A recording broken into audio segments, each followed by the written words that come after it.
Nobody on Acacia Street ever forgot that Thursday afternoon. Not because of the rain threatening to fall, not because of the heat still pressing down on the air, but because Vera Drummond opened the front door of her ivory-colored house and said, in the voice of someone disposing of a broken object, "You take her. She's yours now." And she pointed at her own stepdaughter. Lena was 22 years old and was standing in the hallway with a worn backpack on her back, looking at her stepmother as if she expected this to be just another cruelty, the kind that passes. But this time it didn't pass. Vera grabbed the backpack still on the floor, the second one, the bigger one, with the rest of Lena's clothes, and threw it into the garden. Then she closed the door. Outside, sitting on the steps of the neighboring porch, was Dora. Dora was 43 years old, wearing a gray jacket that no longer offered much protection against the wind, and had the most attentive eyes Lena had ever seen in her life. She had been there for 2 days. She asked for food at the houses on the street, slept under the awning of the pharmacy at the end of the block. Nobody knew her name yet. They called her that woman, when they called her anything at all. Lena stood in the middle of the garden for about 3 minutes. She didn't cry. Crying requires believing that someone will see. She had learned that at 15, when her father died and Vera looked at her at the funeral with that expression of someone already calculating what to do with the bedroom. It was Dora who stood up first. She said nothing extraordinary. She didn't hug Lena, didn't make a speech. She simply picked up the larger backpack from the ground with a naturalness that was disarming, slung it over her own shoulder and said, "There's a place nearby where we can sit without being told to leave. Do you want to go?" Lena went. 7 years before this, when her father was still alive, Vera's house was the kind of place people admired from the sidewalk. Tended garden, white curtains, the smell of cake on weekends. Ottavio Braga was a civil engineer, calm, discreet, devoted to the daughter he'd had with his first wife. When Lena's mother died, she was 8 years old. When Ottavio married Vera 2 years later, Lena tried to believe it could work out. It didn't. Vera never hit Lena. Never shouted in front of visitors. What she did was harder to name. She ignored Lena when she spoke, forgot to include her name in family plans, commented in a low voice that some young people simply don't have what it takes to succeed in life. When Ottavio fell ill, Lena spent 2 years being the nurse, the cook, the person who woke up in the middle of the night. When he died, Vera waited for the estate to be settled to make clear that the house was hers and that Lena needed to contribute to keep living there. And Lena contributed. For 4 years. She washed, cleaned, cooked, gave up the design course she had been accepted to for lack of time and money. Every time she tried to save something from the odd jobs she did, Vera found an urgent expense. Every time someone asked how she was, Vera answered for her with a smile. What nobody knew, not Vera, not the neighbors of Acacia Street, not any of the people who stopped to admire that pretty garden, is that Lena had kept something that doesn't fit in any backpack. But that Dora was yet to discover. That night, the two of them sat on a park bench 4 blocks away. Dora shared a bread roll she had been given at the bakery on the corner. Lena looked at it and realized it was the first thing anyone had shared with her without wanting anything in return in a very, very long time. She didn't say that out loud. She just ate. And Dora, who clearly knew the weight of silence, asked nothing. If you're enjoying this story, don't forget to subscribe to the channel, like the video, and write in the comments what you think, and which city or country you're watching from. The square had a fountain that hadn't worked for years. Someone had planted flowers around it anyway, as if beauty didn't need permission to exist. Lena stared at it while finishing the bread, and thought there was something strange about finding poetry in such a simple place on such a hard night. Dora was sitting on the other side of the bench, back straight despite the visible exhaustion on her face. There was a dignity about her that didn't match the worn jacket or the shoes that had clearly walked too far. It was the kind of posture you don't learn. Either you're born with it or it's forged by something life did to you. Do you have anywhere to go? Dora asked, without looking at Lena. No. Family. My mother died. My father died. The rest is her. Dora nodded as if that weren't a tragedy, but information. As if she herself knew that kind of inventory. They were silent for a while. Then Dora said she knew a covered parking lot near the bus terminal where the security guard let people sleep in the corners, as long as they didn't make noise and left before 6 in the morning. It wasn't an offer of comfort. It was practical information passed with respect. Lena accepted in the same way. That first night, lying on the cold floor with backpacks as pillows, Lena stayed awake for hours. Not from fear. From astonishment. Because for the first time in years, no one needed anything from her. No voice calling from another room, no task list waiting in the kitchen, no look of expectation in the morning. There was something almost violent in that new freedom, like when you remove a bandage and the skin doesn't yet know what to do with the air. Meanwhile, 3 kilometers away, Vera Drummond was eating dinner alone. The table was set for one person, as it had always been in practice, even when Lena lived there. Vera was 51, haircut with precision and a routine so controlled it seemed like armor. She had married Ottavio knowing he had a daughter. She had calculated that small children grow up, disappear, leave. What she hadn't calculated was that Ottavio would die so young, leaving the grown girl inside her own home like an emotional debt nobody had asked to take on. Vera wasn't cruel for pleasure. She was cruel through indifference, which is worse. She had built her entire life on a simple logic. People serve purposes, and when the purpose ends, the relationship ends too. Ottavio had served the purpose of providing stability. Lena had served the purpose of keeping the house running after he died. Now that the account had been closed, Vera had simply turned the page. What bothered her that night wasn't guilt. It was a small question that kept coming back while she washed the dishes. Who was going to wake up early to make the coffee? She solved the problem by hiring a cleaning lady the following week. Lena, of course, knew none of this. In the first few days, she and Dora established a surprisingly functional routine. In the morning, Lena used the public library bathroom to get ready and go out for the odd jobs she could still find, deliveries, shop assistant, whatever came up. Dora stayed around the city center, knowing the city's rhythms with the precision of someone who had mapped every detail out of necessity. It was on one of those mornings that Lena asked how Dora had ended up on Acacia Street. The answer was too short for the question. I was looking for someone. Lena waited for more. It didn't come. And there was something in the way Dora closed the subject, not rudely, but with a specific firmness, like someone keeping something not out of shame, but out of timing, that stayed in Lena's head for days. Who was Dora looking for? And why on a residential street like that one? What Lena didn't yet know was that the answer to that question was directly linked to Vera herself, and that Dora hadn't arrived at that porch by accident. But before anything came to light, the two of them needed to find some solid ground. And it was on a Tuesday afternoon, at a job interview Lena had set up without much hope, that something shifted direction in a way neither of them had planned. Lena walked into the office and recognized the face on the other side of the table. The man on the other side of the table was Renato Caldas. He was around 50, broad-shouldered, with a pen he spun between his fingers as if thoughts needed movement to exist. Lena had seen him exactly once in her life, 7 years earlier, in the corridor of the hospital where her father was admitted. He was Ottavio's partner in a small construction firm that had dissolved months after his death. Lena didn't know the reason. At the time, she had other things to survive. Renato recognized her too. He was quiet for a second, that kind of silence that isn't empty, but full of calculation, and then said her name as a confirmation, not a question. Lena said yes. That it was her. That she was there for the administrative assistant position. Renato closed the printed resume on the table and looked at her with an attention that wasn't condescension. It was genuine assessment. Does your stepmother know you're here? My stepmother threw me out of the house. He didn't pretend to be surprised. He simply nodded slowly, as if that confirmed something he had long suspected about Vera. Then he said the position was hers if she wanted it. Fixed salary, stable hours, room for growth. Lena wanted to ask why he was being so direct. No selection process, no stages. But she had learned that certain doors close when you question too much before walking through. She accepted. That night, in the parking lot, Lena told Dora.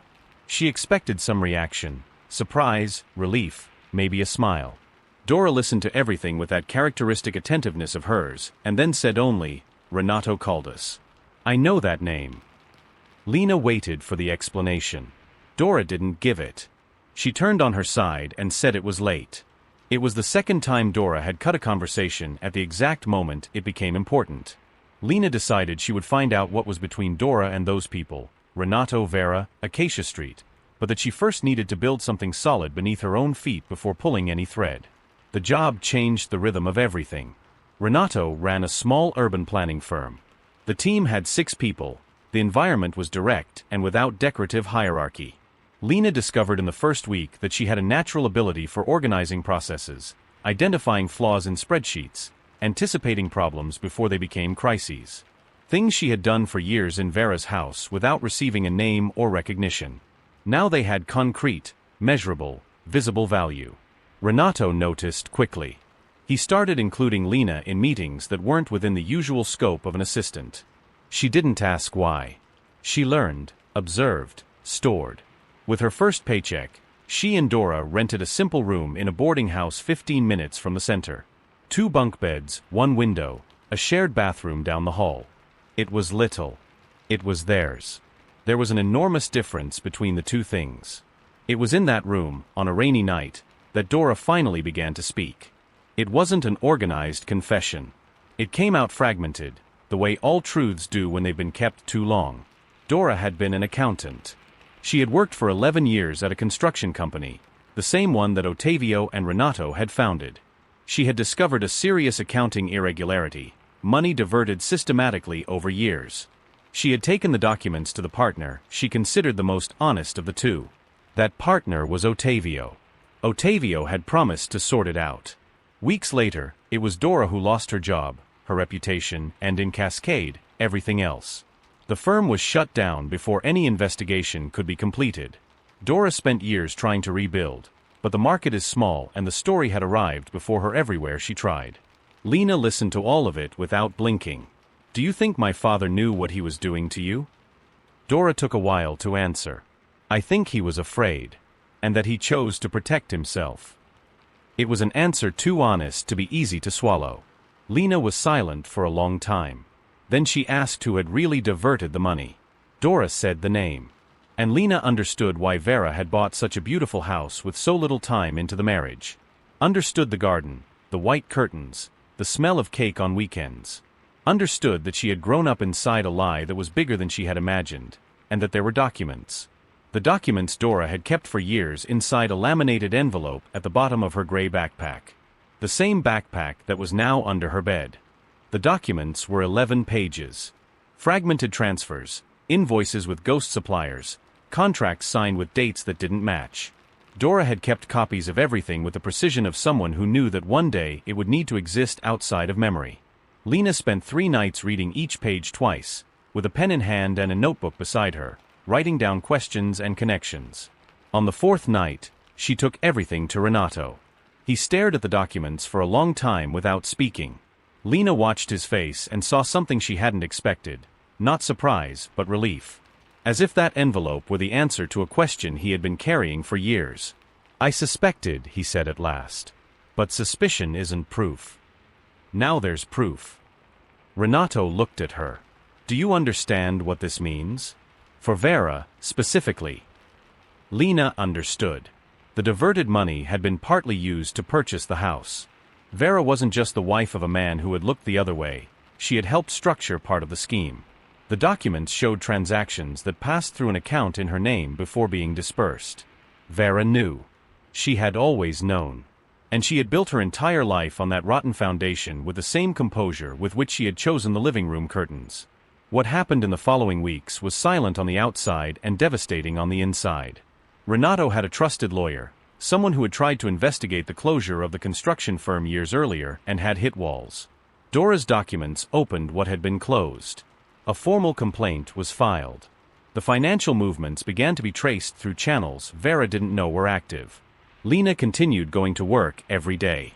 Continued organizing spreadsheets, attending meetings, answering emails. Nobody on Acacia Street knew what was moving beneath the surface. Vera certainly didn't. She had moved forward with her usual efficiency, hired the cleaning lady, resumed lunches with her friends, continued being the woman with the pretty garden that everyone admired from the sidewalk. It was on a Monday morning that 2 tax auditors appeared at the door of the ivory-colored house. Lena wasn't there to see it. She found out through the neighbor across the street, who called a number Lena had left months earlier, when she was still living on the street and using Dora's phone. The neighbor was a woman named Conceição, 70 years old, who had watched everything in silence for years and said only, "Lena, they came for her." The second twist came 3 days later, and had nothing to do with Vera. Renato called Lena in for a conversation at the end of the workday. There was something in the way he arranged his words, carefully, like someone carrying a fragile object, that made Lena sit in the chair with total attention before he even started. He said her father hadn't stayed completely silent. Ottavio had left a document. Not a formal will, something more like a letter, kept with his personal lawyer, with instructions to be delivered only if certain conditions were met. One of the conditions was that the construction firm be investigated. Another was that Lena be alive and located. Renato placed the envelope on the table. Lena stared at it for a time she couldn't measure. Then she opened it. Her father's handwriting was smaller than she remembered. The letter was 2 pages long. Ottavio wrote that he had made a mistake he hadn't known how to undo in time, that he had protected his wife when he should have protected his daughter, that he had carried this until his final days, and that the only thing he had managed to do was leave enough on record for the truth to emerge when he was no longer there to get in its way. At the end, there was a line Lena read 3 times. "You were always the best of me. I just didn't know how to be the best of you." She folded the letter carefully, put it back in the envelope, and sat in silence for a long time. She didn't cry there. Crying requires choosing the right moment, and that moment hadn't come yet. There were things to finish first. When she left the office, Dora was outside, sitting on the curb, waiting. As if she knew. As if she always knew. Lena sat beside her without saying anything. The sun was going down behind the buildings, and the sky had that color that is no longer day and not yet night. "He left a letter," Lena said. Dora didn't ask what was written in it. She simply placed her hand over Lena's and stayed quiet. And sometimes that is exactly what a person needs. The case against Vera lasted 4 months. It was not dramatic like in the movies. No confrontations in courthouse corridors. No emotional speeches. It was bureaucratic, methodical, and irreversible.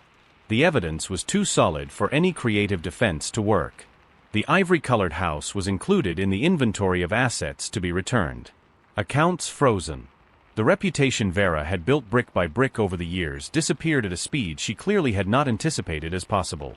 Lena found out about the outcome through a message from the lawyer. She read it on her lunch break, put her phone in her pocket, and went back to the meeting that had been interrupted.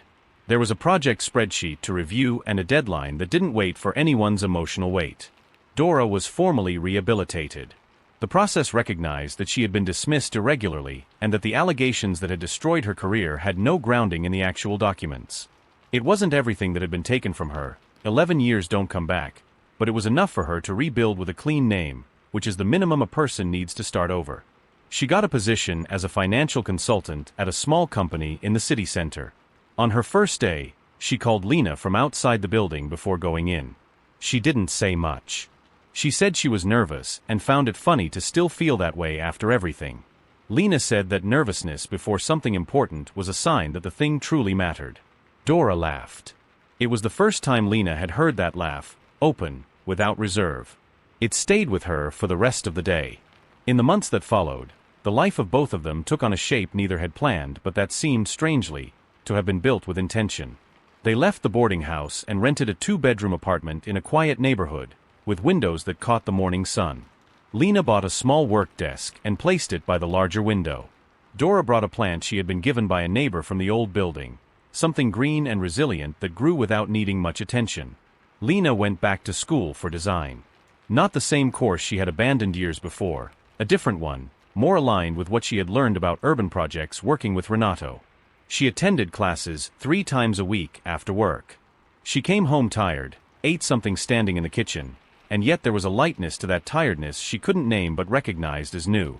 Renato, in a gesture Lena hadn't expected, offered a small stake in the company as recognition for what she had contributed, not just with the documents, but with the real daily, accumulated work. Lena accepted with the same directness with which she had taken the job. No drama, no excess. Just yes. On a Saturday afternoon, almost a year after that Thursday on Acacia Street, Lena went back to the neighborhood where she had grown up. Not out of nostalgia, out of a need she couldn't quite explain to herself, to see the place with the eyes she had now. The ivory-colored house was different. The paint had peeled in a few spots. The garden Vera had maintained with such precision was uneven, half abandoned. There was an auction notice stuck to the gate. Lena stood on the sidewalk for a few minutes. She felt no victory. No pity either. She felt something more like clarity, the realization that that place had been a prison so well decorated that it took her years to recognize it as one. Conseil Sao, the 70-year-old neighbor, appeared at the window and waved. Lena waved back, then turned and walked away.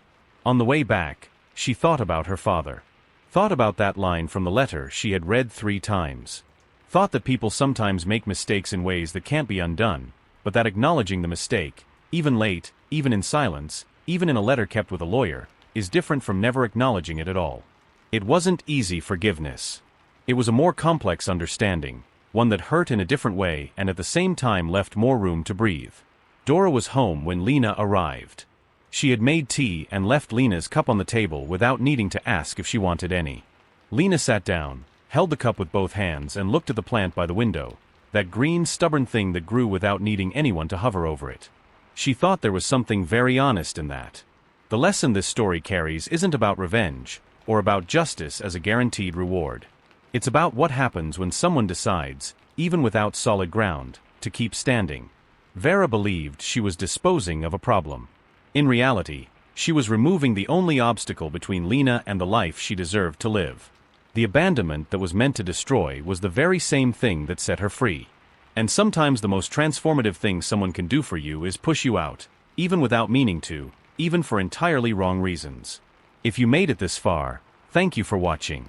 Leave a comment telling us what you thought of this story and which city or country you're watching from. I love knowing where each of you comes from. If you haven't subscribed to the channel yet, now is the time. And if this video touched something in you, share it with someone who needs to hear a story like this today.